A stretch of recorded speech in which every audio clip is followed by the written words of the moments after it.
ሰላም ጤና ይስጥልን ተመልካቾቻችን ከአንከር ሚዲያ ዝግጅት ክፍል ያክብሮ ሰላምታችንን እናቀርባለን። በአማራ ክልል የህልውና ተጋድሎ ተጠናክሮ እየተካሄደ ይገኛል። የአብይ አህመድ አገዛዝ ከፍተኛ የተተኳሽና የሰራዊት እጥረት እንደገጠመው መረጃዎች ያመለክታሉ።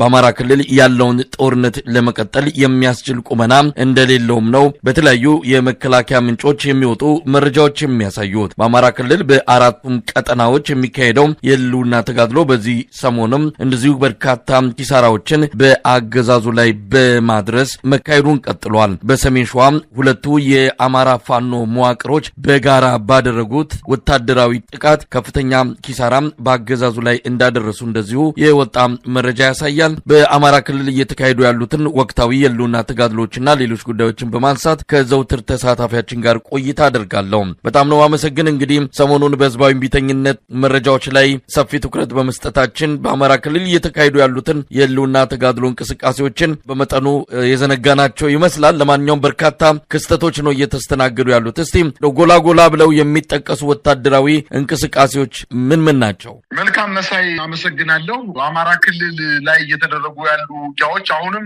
በግለታቸው ጠብቀው እየተካሄዱ እንደሚገኙ ነው መረጃዎች የሚያመላክቱት። መንግስት ደግሞ ልክ እንደ ፍየል ቆዳ በጣም በብዙ ምስማር ተመቶ ከፍተኛ ውጥረት ደርሶበት ጭንቀት ላይ እንደሚገኝ ነው። በበርካታ አካባቢዎች ከእንቅርት ላይ ዶሮ ደግፍ ሆኖበት ወታደራዊ እንቅስቃሴው ከሰላማዊ አመፁ ወይም ከአድማው ጋር ተቀናጅቶ በጣም ከፍተኛ የሆነ ውጥረት ላይ እንደሚገኝ ነው መረጃዎች የሚያመለክቱት። የፋኖ ኃይሎች ደግሞ በአማራ ክልል በተለያዩ ግዛቶች አካባቢ ለመከላከያ ለማጥቃት በሄደበትም መከላከያ ምሽግ ባረገበትም አካባቢዎች ላይ እየዘለቁ እየሄዱ ከፍተኛ ጥቃት እየፈጸሙ ነው። እንዲሁ ለአብነት ያክል እንኳን በሰሜን ጎንደር በአገዛዙ ጥምር ጦርና በአማራ ፋኖ ብሔራዊ ኃይል በላይ ዘለቀ ዕዝ መካከል ለተከታታይ 3 እና 4 ቀናት ከባድ ትንቅንቅ እየተደረገ እንደሚገኝ ነው መረጃዎች እያመላከቱ የሚገኙት። ከ180 በላይ የአገዛዙ ጦር ኃይል ሙትና ቁስለኛ ማድረጉን አስታውቋል። ለ3 ቀናት በዘለቀው በክብር ሰማዕቱ አርበኛ ጌትነት መሳፍንት ስም በታወጀው ዘመቻ የራስ አሞራ ውብነህና የአባ ድፈን መሳፍንት ልጆች በተለያዩ ግንባሮች አስደናቂ ድል መጎናጸፋቸውን በሰሜን ጎንደር ቀጠና በ4 አቅጣጫ ወደ ዳባት ወረዳ አጅሬ ጃኖራ ያመራው የአብይ አህመድ ሰራዊት በራስ አሞራው 3ኛ ኮር ሰራዊቱ በቆላማው የወገራ ጠገዴና አርማጭሆ እንዲሁም ዛሪማና ቦዛ አዋሳኝ መሬቶች ላይ ከባድ ምት ተበትኖ ተመልሷል። በርካታ ጦሩን አሰልፎ በብረት ለበስና በከባድ መሳሪያ ሽፋን ታግዞ የመጣው ጦር አራቡራ ቀበሌ አቦ ገዳም ሞንጠጭ ጸበልና ወይራ ጊዮርጊስ ከተባሉ ወሳኝ ወታደራዊ ቦታዎች ላይ ገጥሞ ከ30 በላይ የአገዛዙ ጦር ሲደመሰስ 23ቱን ማቁሰል መቻላቸውን አስታውቀዋል። 2 ወታደራዊ ተሽከርካሪዎችም ከጥቅም ውጭ መደረጋቸውን፣ ቀሪው ወደ ዳባት ተበትኖ መመለሱን አስታውቀዋል። በደባርቅ አቅራቢያ ራይና በከባዱ የተመታው የአገዛዙ ኃይል ለጊዜው በውል ቁጥሩ ያልታወቀ ሰብአዊና ቁሳዊ ኪሳራ ደርሶበታል። መቋቋም ስላልቻለም ሸሽቶ ወደ ደባርቅ ከተማ መመለሱን አስታውቀዋል። አጅሬ ወንበርዬ ሚካኤል፣ አይፈረድ መድኃኔዓለምና ቻይና ካምፕና ተንስዬ በተሰኙ ልዩ ቦታዎች በተደረጉ ልህ አስጨራሽ ትንቅንቅ የአባ ድፈን መሳፍንት ልጆች የጌትነት መሳፍንት ወንድሞች በተሳተፉበትና በመሩት ውጊያ በአብይ አህመድ ሰራዊት ላይ ድምሰሳ መፈጸማቸውን አስታውቀዋል። አርበኛ ጌትነት መሳፍንት በወደቀበት አጅሬ ከ65 በላይ የአገዛዙ ጦር ሲደመሰስ ከ70 በላይ ቁስለኛ ማድረጋቸውን አስታውቀዋል። 3ኛ ቀኑን ያስቆጠረው የቀጠናው ፍልሚያ በድምሩ ከ180 በላይ የኦህዴድ የብልጽግና ሰራዊት ሙትና ቁስለኛ ማድረግ መቻላቸውን የዕዙ ህዝብ ግንኙነት አስታውቋል። በሌላ አቅጣጫ በሰሜን ወሎ ምስራቅ አማራ የሚኒሊክ ዕዝ ኮር 1 እና ኮር 2 እና የሚኒሊክ ዕዝ ልዩ ዘመቻ አህዶች በጥምረት ባደረጉት ተጋድሎ ራያ ግንባር ላይ ትልቅ ድል አስመዝግበዋል። የአገዛዙ ጦር የብልጽግና ሰራዊት በራያ ቆቦ በጮቤና ተኩለሽ ግንባሮች በበርካታ እግረኛ ሰራዊት አሰልፎ እንዲሁም በቅርቡ ባስገባቸው ቻይና ሰራሽ ኦራል ላይ በተጠመዱ 3 155 ሚሊ ሜትር መድፎችና ቢኤም እና ብረት ለበሶች እና ዙ-23 ታግዞ በተጠናቀቀው ተጋድሎ ከባድ ሰብአዊ ኪሳራ አስተናግዶ ወደ መጣበት መመለሱንም አስታውቀዋል።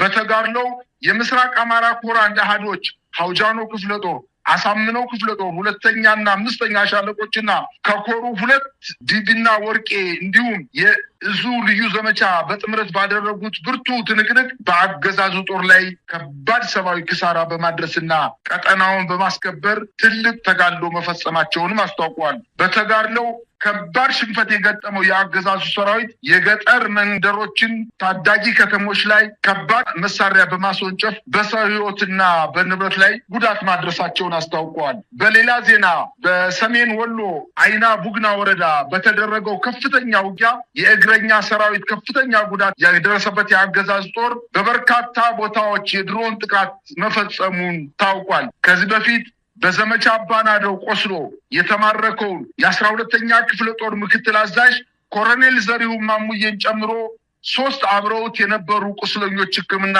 በሚያደርጉበት ማዕከል ላይ የድሮን ጥቃት በመፈጸም ገሏቸዋል።